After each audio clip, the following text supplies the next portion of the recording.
Welcome to the Mentally Stronger podcast, the podcast where with every episode, we're learning practical ways to let go of stress and struggles, grow our mental strength, and live a happier, healthier, more meaningful life. I'm your host, Millie O'Brien, co-founder of mindfulness.com and creator of the Deep Resilience Method. I'm so glad to have you here with me today. Let's dive in to today's episode. Today I'm going to be talking about a really important topic, and that is how to really skillfully manage the stress in our lives and stay mentally strong and physically strong over the long term. So I'm going to talk about a particular technique today that you can use. It's called the stress on, stress off technique.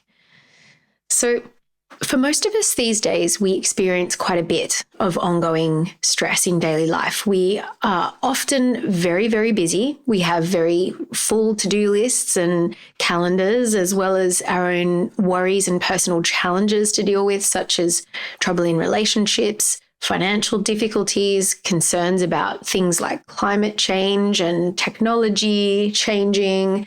We also might ruminate about, regrets or grievances or have conflicts. So whenever you get stressed in any way or upset in daily life, right? So when you feel that you have a lot going on in your life and you start to feel, your nervous system start to turn on, you get a bit revved, or you have a conflict, or you're facing a big challenge, all of these things turn on your body's fight or flight mode.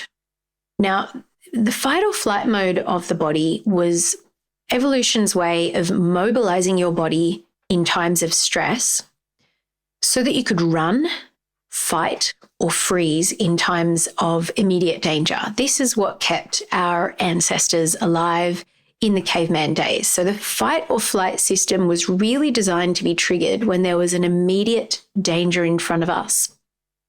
After that, it would switch off for the rest of the time.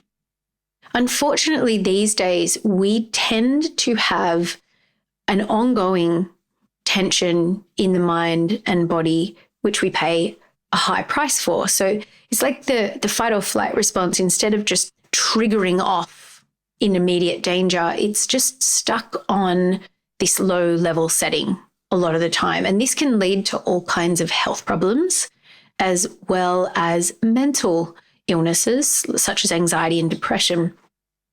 So what can we do about this? This is a real challenge in the modern day.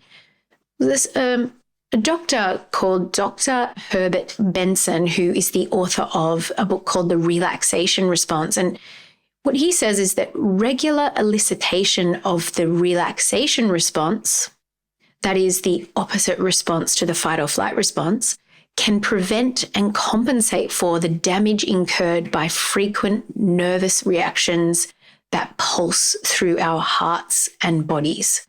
In other words, what he's saying here is that when we're stuck with our stress system on, we can switch it off.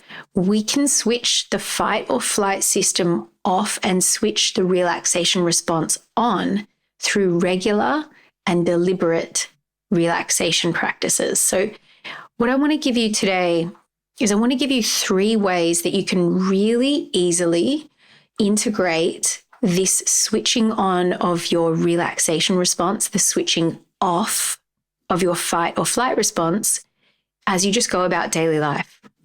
So when you're going about daily life, ticking off tasks on your to-do list, replying to emails, stuck in traffic, whatever's going on, see if you can, first of all, every now and then deliberately relax all the tension in your body at will, especially your jaw and your shoulders. So see if you can do that right now. If there's any tension in your jaw, if there's any tension in your shoulders, maybe just take a breath in. And as you breathe out, just softening any tension in the jaw and the shoulders as much as you can. Just notice how that feels. Even if you just let go a little bit, that's still great. One thing that I like to do in terms of letting go of tension is I use either pairing meaning that a pairing is when one thing happens, you do another thing. So for instance, when I hear the phone ring, then I relax my jaw and relax my shoulders. It only takes about 3 seconds and then I can pick up the phone. Or you can pair it with something like sending an email. Okay, every time you're about to hit send on an email, relax your jaw, relax your shoulders. Or every time you get into a car or out of a car, right? So pick something that happens regularly in your life. Every time that thing happens, relax your jaw, relax your shoulders. See if you can relax the rest of your body. Another thing you can do is to take a few long, slow, deep breaths with long exhales anytime that you feel yourself to be a bit stressed, a bit revved up, or you're rushing, or something just made you feel tense. You know that you're stressed in some way. Then just take a few long, slow, deep breaths. So that's a great way to switch off your fight or flight system and switch on your relaxation response. So as you're going to break the pattern of being continuously stuck in stress or tension. Now, those two practices, those first two can actually be paired together. You could take a few breaths and then relax your jaw, relax your shoulders. So you can play with these and be creative and really make it your own. The last thing that's really, really helpful to elicit your relaxation response and break that prolonged stress is to deliberately schedule periods for relaxing activities as much as you can. A hot bath, a 5-minute rest under a tree, some meditation, yoga, a slow walk on the beach. Even, you might just like to have a cup of tea and not do anything else during that time. Just anything that you find beneficial in kind of slowing down your mind, slowing down your body, letting your nervous system relax. So this is the invitation for your mental strength practice for this week going forward. And of course, ongoing if you find this helpful, which I'm sure you will find this helpful, especially if you have a very stressful, busy life. And it's going to help you find more balance with this stress on, stress off way of living.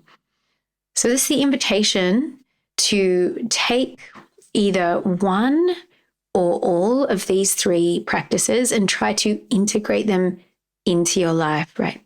Again, number 1, every now and then, let go of some tension in your body, especially the jaw and the shoulders.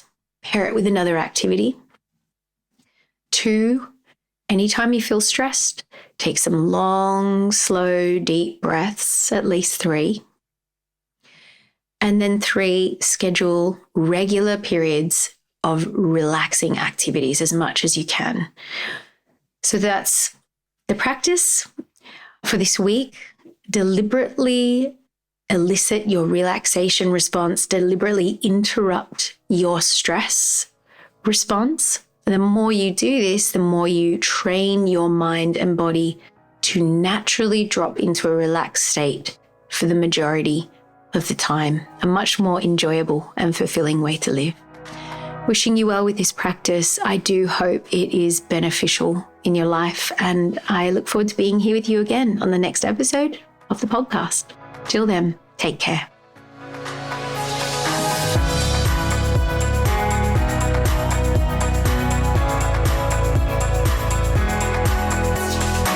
If you know someone who you think might benefit from listening to this episode, share it with them. Sharing it could really help them to feel better and improve the quality of their life.